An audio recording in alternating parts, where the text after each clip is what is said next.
नमस्कार दोस्तों, 24 अगस्त 2001 की रात को एयर ट्रांजिट एयरलाइंस की फ्लाइट 236 जा रही है टोरंटो से लिस्बन की तरफ। 39,000 फीट के ऊंचाई पर उड़ रहा यह जहाज जब अटलांटिक महासागर के बीचों बीच पहुंचता है तो वहां पर इसके दोनों इंजन बंद पड़ जाते हैं, क्योंकि इस जहाज के फ्यूल खत्म हो चुके थे और इसका एक ही अंजाम होने वाला था, जहाज का समुद्र में गिर जाना, यानी कि सबकी मौत होने वाली थी।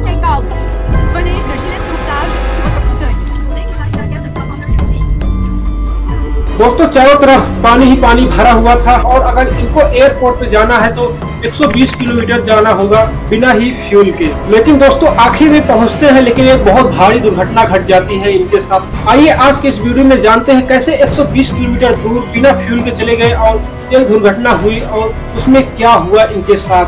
बने रहिए हमारे इस वीडियो के अंत तक। Santa Maria, this is Air Transat 236. We've just lost both engines. I repeat, we've just lost both engines. Hydraulic is down, no more main electrical power. Air Transat 236, what are your intentions? Our intentions? D'atterrir, sacrément. Air Transat 236, this is Santa Maria. From now on, call Lajes on 119.25. Good luck, guys. Lajes Control, this is Air Transat 236. Mayday, Mayday, Mayday. दोस्तों, अगर आप हमारे channel पे नए हैं, channel को subscribe कर लें ताकि आने वाले हमारे सही वीडियोस आपको प्राप्त हो सके और पिछली वीडियो जो दी गई है यूट्यूब पर वो भी आपको प्राप्त हो सके और आपको रिकमेंड भी करने लगे। तो चलिए शुरू करते हैं अपने इस कहानी को।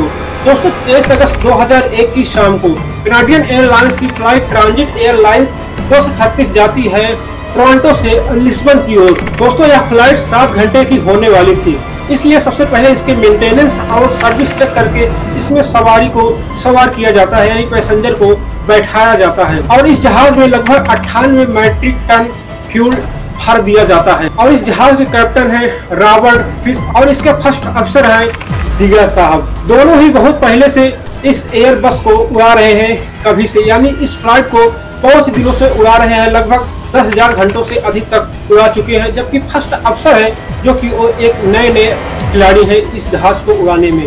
दोस्तों, कुछ ही देर बाद इस पर 293 पैसेंजर सवार हो जाते हैं और ये जहाज उड़ जाती है रनवे से और लिस्बन की तरफ आगे बढ़ रही होती है। दोस्तों, एक ध्यान देने वाली बात है, टोरंटो जो कि अमेरिका का एक शहर है और लिस्बन जो है एक पुर्तगाल का शहर है। इसके बीच रास्ते में एक पड़ता है बहुत ही बड़ा अटलांटिक महासागर। इसके ऊपर से इन जहाजों को होकर गुजरना होता है। दोस्तों, कुछ ही देर में जहाज 39,000 फीट की ऊंचाई पर पहुंच जाता है। दोस्तों, क्योंकि यह नॉन स्टॉप फ्लाइट होने वाली है और इसलिए लॉन्ग फ्लाइट के लिए ऑटो पायलट मोड चालू कर दिया जाता है और जो पायलट होते हैं सिर्फ डिस्प्ले को मॉनिटर करते रहते हैं और अपनी लोकेशन बताते रहते हैं, हम कहां पर पहुंच चुके हैं। दोस्तों, इनको उड़ान भरे 4 घंटे आसानी से बीत जाते हैं, क्योंकि रात का समय था।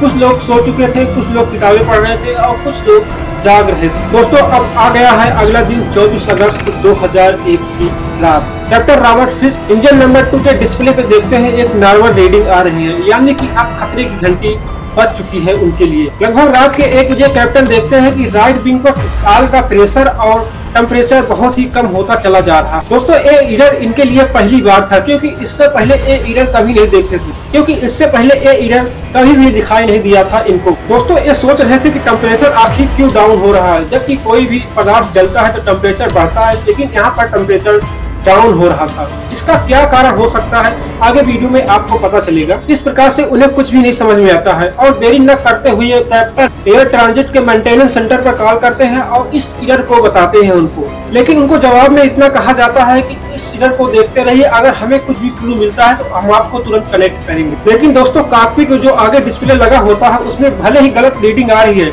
लेकिन फ्लाइट को उड़ने में कोई दिक्कत नहीं हो रही होती है। इसलिए कैप्टन और उसके फर्स्ट पायलट अफसर जो थे ये सोच कर रिलैक्स हो जाते हैं कि कोई शायद गलत रीडिंग दे रहा होगा कोई सेंसर। लेकिन दोस्तों, आगे जो उनके साथ होने वाला है वो इतिहास के सबसे बड़े घटनाओं में से एक होने वाला है। अभी दोस्तों, कॉकपिट पे एक एडवाइजरी मैसेज आता है। ये मैसेज था ऑयल की क्वांटिटी का कम होना। तो यह क्योंकि यह कमर्शियल फ्लाइट था, इसमें 2 इंजन लगे हुए थे। दोस्तों, इसमें बात होती है कि दोनों इंजन में इक्वल फ्यूल डिस्ट्रीब्यूट किया जाता है और उन्हें दिखाई देता है कि जो राइट विंग है उसमें फ्यूल कम हो चुका है। इसलिए कैप्टन जो है फिर से राइट विंग में ज्यादा फ्यूल की मात्रा भर देते हैं, यानी कि राइट और लेफ्ट विंग में फ्यूल की समान मात्रा कर देते हैं। लेकिन दोस्तों होता क्या है कि कुछ देर बाद फिर उन्हें एक मैसेज आता है और उसमें दिखाई देता है फिर से राइट विंग में फ्यूल कम हो चुका है। दोस्तों फिर क्या होता है कि राइट विंग में फिर से फ्यूल डिस्ट्रीब्यूट किया जाता है और इक्वल कर दिया जाता है राइट और लेफ्ट विंग के बराबर। दोस्तों 10 मिनट बाद फिर दिखाई देता है डिस्प्ले के फिर से राइट विंग में फ्यूल कम हो चुका है। अब देखकर पायलट घबरा जाते हैं और सोचते हैं कि हमारे पास अब इतना भी फ्यूल नहीं बचा है कि हम लिस्बन तक पहुंच सके। दोस्तों इस समय जहाज में सिर्फ 7 टन फ्यूल बचा हुआ था। इतने में लिस्बन नहीं पहुंचा जा सकता है किसी तरीके से, और ये भी फ्यूल बहुत तेजी से कम होता जा रहा है। पायलट के पास सिर्फ एक ही रास्ता था कि हम जहाज को डाइवर्ट करके किसी और जगह ले जाए। तभी पायलट के मन में एक सवाल आता है, आखिर हम कहाँ ले जाएं? तो पायलट तभी एक कनेक्ट करते हैं एक आइलैंड से जो कि अटलांटिक महासागर में स्थित है। इसका नाम है टरसेरा आइलैंड। कनेक्ट हो जाता है और आने की मंजूरी उनको मिल जाती है। दोस्तों अब कहानी शुरू होती है मुख्य रूप से। दोस्तों फ्लाइट उड़ रही होती है 39,000 की फीट की ऊंचाई पर। इन्हें नहीं पता होता है कि आखिर हमारा तेल कहाँ जा रहा है, इसलिए अपने फर्स्ट अफसर को कहते हैं कि आप जाके खिड़की से चेक करिए कि कहीं फ्यूल तो लीक तो नहीं हो रहा है। वो जाके चेक करते हैं तो उन्हें कुछ भी नहीं दिखाई देता है क्योंकि बाहर बहुत ही अंधेरा था। दोस्तों कंडीशन ऐसी हो गई थी कि हर 5 मिनट में 1 टन फ्यूल खत्म होते जा रहा था, और बाद में यह दिक्कत हो गई कि हम टरसेरा आइलैंड पर भी नहीं पहुंच सकते हैं, वहां पर अपने जहाज को नहीं लैंड करा सकते। तभी दोस्तों मेंटेनेंस टीम कहती है कि अपनी जहाज को 20,000 की फीट की ऊंचाई पे ले आए। दोस्तों मेंटेनेंस टीम से कैप्टन से रिक्वेस्ट की जाती है कि अपने जहाज की ऊंचाई 20,000 फीट की ऊंचाई पर कर लिए जाए, लेकिन कैप्टन ऐसा करने से मना कर देते हैं और इसके जवाब में कहते हैं कि अगर फ्यूल लीक कंफर्म हो गया तो हम समुद्र में डूब जाएंगे, क्योंकि फिर से ऊंचाई पर जाने के लिए हमारे पास इतना पेट्रोल या ईंधन नहीं बचेगा कि हम फिर से 39,000 फीट के ऊंचाई पे उड़ सकें।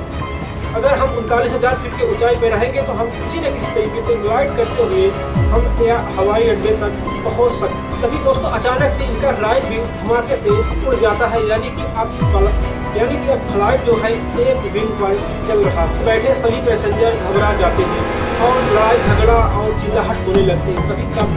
तभी कैप्टन आकर उन्हें समझाने लगते हैं कि चुप रहिए, शांत रहिए, हम आसानी से हवाई अड्डे तक पहुंच सकते हैं और सबकी जान बचा सकते हैं। दोस्तों पैसेंजर को शांत करके कैप्टन अपने कॉकपिट में चले जाते हैं और इसे वेंटवर्ड मोड यानी कि अब कैप्टन अपने हाथ में ले लेते हैं फ्लाइट। दोस्तों क्या होता है कि कुछ देर बाद इनका दूसरा इंजन भी धमाके से उड़ जाता है और प्लेन जो है बिना इंजन के अब आसमान में उड़ रहा है, यानी लगातार नीचे जमीन की ओर आ रहा है। दोस्तों और इंजन बंद होने की वजह से इसके प्लेन के अंदर अंधेरा हो गया था, जो काफी में इमरजेंसी बिजली की जरूरत होती है, उसकी वजह से काफी चल रहा था। दोस्तों टरसेरा आइलैंड पे हवाई अड्डा जो है 120 किलोमीटर दूर है। अभी वहाँ पर पहुँचने के लिए फ्यूल तो नहीं है, इंजन भी खत्म हो चुके हैं। अब कैप्टन सोचते हैं कि हम अपने जहाज को ग्लाइड करते हुए वहाँ पर ले जाए। दोस्तों कैप्टन ग्लाइड करते हुए इतनी दूर ले जाते हैं, लेकिन काफी ऊंचाई पे रहते हैं और टरसेरा आइलैंड पे आखिरकार पहुंच जाते हैं। लेकिन होता क्या है कि वो बहुत ऊंचाई पे रहते हैं, इसलिए अगर वहां पर लैंड कराते तो क्रैश कर जाते। इसलिए कैप्टन वहां पर एक बार चक्कर लगाते हैं उस आइलैंड के चारों ओर और जहाज को थोड़ा नीचे ले आते हैं, फिर उसके बाद वहां पर लैंड कराते हैं। कैप्टन जैसे लैंड कराते हैं लगभग 30 डिग्री पर, ऐसे ही हवाई अड्डे पर धीरे से चले जाते हैं, लेकिन इनका जो विंग होता है वो तो टूट गया था और पिछला हिस्सा जमीन पर धीरे से पड़ता है और उसमें आग लग जाती है। दोस्तों बहुत दूर तक खिसकते हुए चला जाता है और इस फ्लाइट में आग लग जाती है। दोस्तों आग लग जाने की वजह से धीरे धीरे इसमें धमाके होने लगते, क्योंकि इसमें तेल तो था नहीं, इसलिए धमाका इतना भी तेज नहीं हो कि किसी के लिए जानलेवा बन जाए। दोस्तों उस हवाई अड्डे पर रह रही टीम आकर तुरंत इस आग को बुझाती है और जितने भी पैसेंजर होते हैं उन सबको बचा लेती है। दोस्तों इस तरह से कैप्टन अपने सभी यात्रियों को बचा लेते हैं और सीधे से ले आते हैं टरसेरा आइलैंड पर। दोस्तों आखिर फ्यूल कैसे कम हो जा रहा था, ये सवाल अभी भी बना हुआ है। इसके पीछे कई कारण बताए जाते हैं, क्योंकि जब इस जहाज तैयार हो रही थी पहले कहीं और से आई थी, लेकिन इसे मेंटेनेंस करने के दौरान इसमें ठीक से चेक नहीं किया गया था और फ्यूल के पाइप को चेक नहीं किया गया था और फ्यूल का पाइप वहाँ लीक कर रहा था। दोस्तों इसमें कैप्टन की भी गलती बताई जाती है, अगर इसमें चेक करने से पहले से घटना न आती लेकिन हालांकि कैप्टन ने जान बताई इसलिए उन्हें ज़्यादा फायदा तो नहीं मिली, लेकिन दोस्तों दिल दहलाने वाली यह कहानी जरूर बनी हुई है। दोस्तों अगर आपको हमारी वीडियो पसंद आए वीडियो को लाइक करें और चैनल को सब्सक्राइब करना न भूलें। बहुत बहुत